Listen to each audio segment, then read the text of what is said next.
Halo semuanya, kembali lagi dengan saya di sini. Jadi pada hari ini kita akan membahas mengenai penggunaan CRUD API untuk melakukan proses CRUD di API. Pertama-tama kita akan membuat data class baru, yaitu wishlist response dan juga wishlist item. Yang dimana nanti pada wishlist response ini pada variable items akan mengambil data-data dari wishlist item. Seperti di sini ada UID, title, thumbnail, dan is wishlist.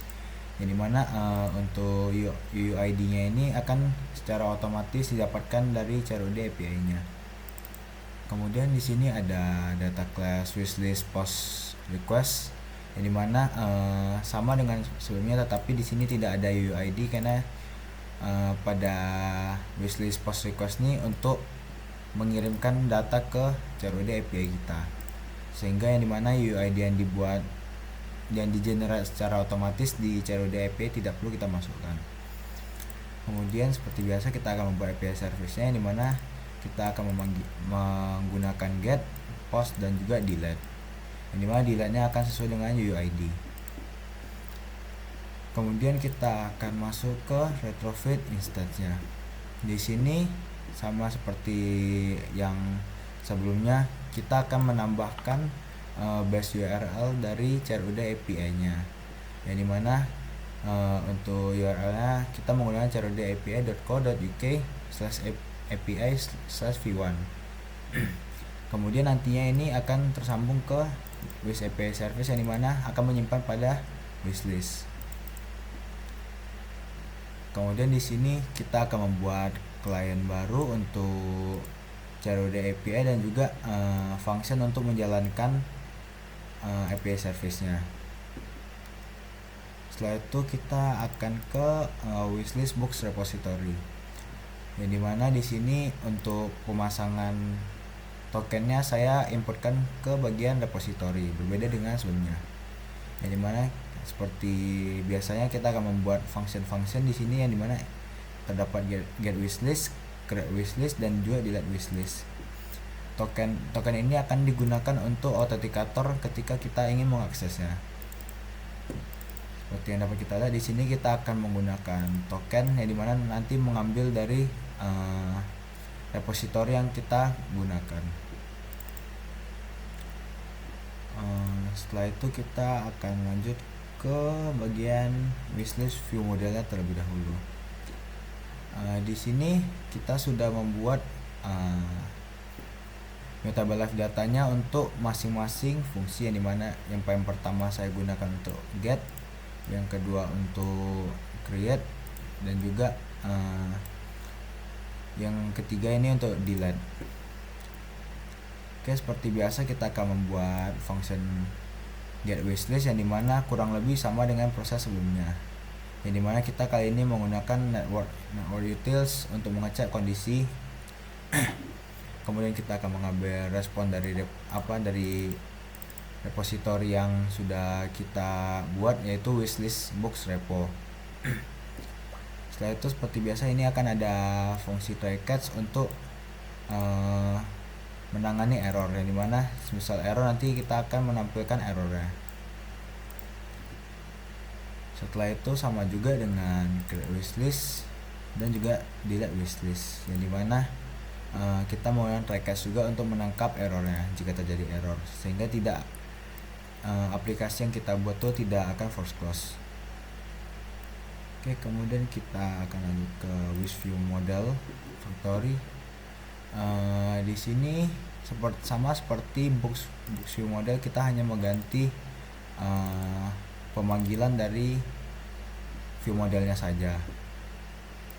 Kemudian di sini ada resource, yang dimana ini nantinya akan kita gunakan untuk handling misal sukses, error, loading, ataupun empty. Kemudian kita akan lanjut ke wishlist adapter.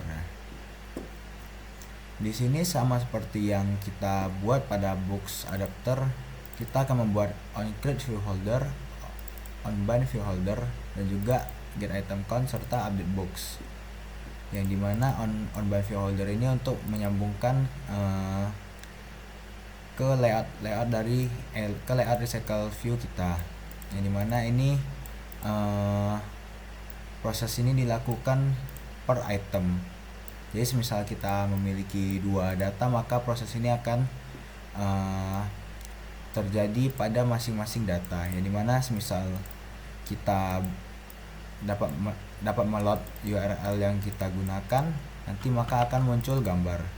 Dan semisal sedang proses loading, kita akan memanggil add_drawable.iclanguage, yang dimana nanti akan gambar internet. Kemudian ada error, yang dimana ketika kita gagal untuk menampilkan gambarnya, maka untuk pengganti gambarnya akan muncul add_drawable.icback ini. Kemudian kita akan mengaplikasikannya ke binding kita, yaitu recycle view, image view. Setelah itu get image count untuk mengambil jumlah dari data yang kita miliki. Kemudian fun update box ini untuk melakukan refresh ketika kita melakukan perubahan ataupun ingin menampilkan lagi buku yang ada di database kita. Oke, mungkin kita akan lanjut saja langsung ke home fragment. Seperti sebelumnya, di sini kita akan mendeklarasikan private let init var wishlist adapternya. Yang dimana kita di sini akan mendeklarasikan adapternya yang di sini. Setelah itu kita juga akan mendeklarasikan view modelnya, yaitu yang ini. Setelah itu pastikan kita juga sudah mengganti Factoria sesuai dengan yang kita miliki. Dan juga di sini kita akan mengisi wishlist books repository, karena ini adalah fungsi dari wishlist punya. Dan pastikan kita sudah memanggil function dari Retrofit instance kita, yaitu untuk membuat API service nya. Oke, mungkin setelah itu di sini kita akan memanggil fungsi dari memanggil fungsi yang kita buat di bawah. Seperti ini, setup auto slider untuk menampilkan auto slider yang ada pada pertemuan sebelumnya seperti di project. Setelah itu kita akan lanjut saja ke pembuatan functionnya. Di sini pertama-tama saya menggunakan data static untuk sebagai dummy dari data yang akan kita create. Oke, mungkin untuk bagian ini kita komen dulu agar tidak jalan.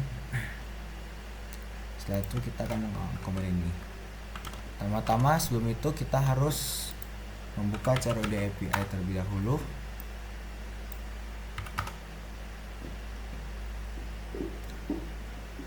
Kita akan melakukan login.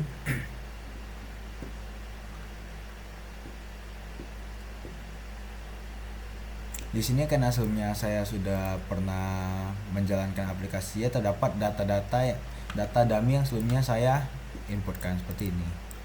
Mungkin kita akan coba hapus saja terlebih dahulu. Untuk membuat API tokennya kita hanya perlu menekan create new key, dan nantinya secara otomatis akan muncul di depan kita API key-nya. Setelah itu kita cukup menambahkan mirror ke depannya. Oke, mungkin kita akan coba jalankan saja aplikasi ya.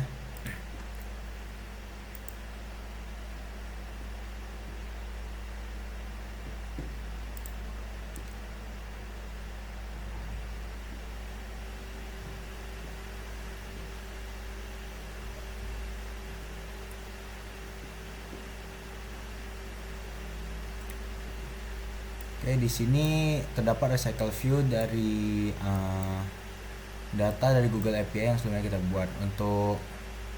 Untuk wishlist function setup news horizontal API-nya masih kosong karena kita tidak memanggil fungsi get wishlist-nya, karena tadi datanya masih kosong. Mungkin kita akan lihat dulu ke data items-nya. Di sini sudah terdapat 2 data items yang sudah kita importkan, yang dimana yang pertama itu terdapat URL yang saya sengaja bikin error sehingga ketika diakses dia tidak akan muncul apa-apa. Sedangkan yang satu lagi terdapat data yang sudah benar. Oke, mungkin kita akan langsung ke bawah lagi. Kita akan meng-uncomment prosesnya dan kita akan menjalankan lagi untuk melihat tampilannya.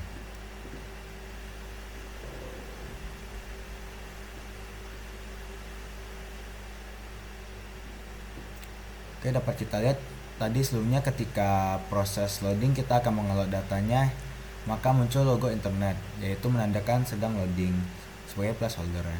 Sedangkan ini yang merupakan sebelumnya judul 2 yang saya importkan di sini dengan error. Dia muncul placeholder untuk fungsi errornya, yang dimana sebelumnya kita buat yaitu IC back, yang dimana muncul gambar vektor dari IC back. Sedangkan yang pada judul pertama kita berhasil melakukan load terhadap gambarnya. Mungkin kita akan coba lihat terlebih dahulu.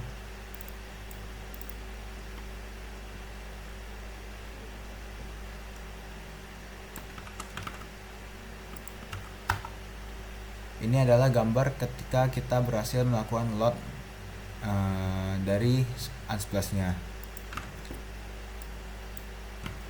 Mungkin begitu saja untuk pertemuan kita minggu ini. Pada minggu ini kita sudah mempelajari tentang penggunaan CRUD API untuk melakukan CRUD dan menyimpan data di API pada crud.api.co.uk. Setelah itu kita juga sudah mempelajari tentang penanganan ketika gambar yang kita ingin gunakan tidak dapat di load, maka secara otomatis akan muncul placeholder, yang dimana untuk saat ini saya menggunakan air_drawable.icback. Sedangkan untuk placeholder ketika kita menunggu proses loadnya akan muncul air.drawable.iclanguage yang sebelumnya itu adalah logo internet. Oke, mungkin segitu saja untuk pertemuan kita minggu ini. Sampai jumpa di pertemuan minggu depan.